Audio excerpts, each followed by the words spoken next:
Okuregera aha bataka niboreka ngu buri mwaka abantu barikurenga 6 nibafeera omu nyanja ya Bunyonyi baba nibambuka nangwa n'abandi biitirwamu. Abasigazi abatwire nibayamba kwiha abantu omu nyanja egi batandikire huriro y'okutendeka abaana bato okuba kuzahura abantu abakuba bagwire omu nyanja. Kama ngu omuntu yagwire amaha mpa direction egi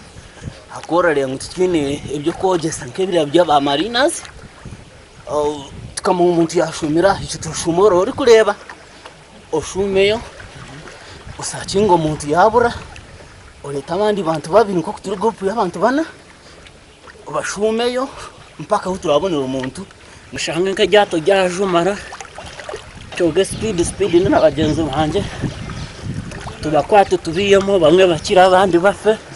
Sande nagira ngo bo bamara wire buringwa barukora umurimo ogu kandi batari kushashurwa ngo bamwe omu bantu nibahorera bine ekyetengo cyo kuyamba abantu abarikuba nibambuka batyo bakahwerekera.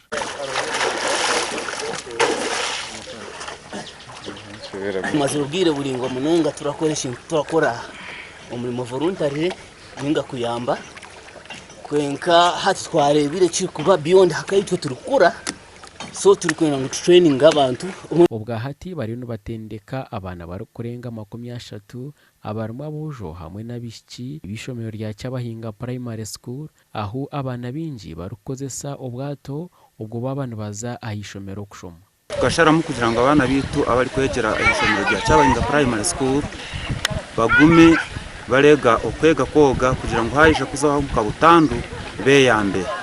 Uburishaha mwenda abantu baruko mu kerasi kwija kutandika kwego koga ubwo barukuyambwaho timweji bamwe omu bataka abarukutura hihi n'enyanja egi kandi abakureba abantu bingi barukugwamu basimere omurimo ogwa abasigazi batandikire kukora. Obwa hati batandikire bari abasigazi bana bitu nibenda ngu hakire buri muntu wena orukoresa enyanja egi kwija bakamutendeka busya kubasa kuhera abo abarukufa bwashesha bwira gasha kwauza yatusasire.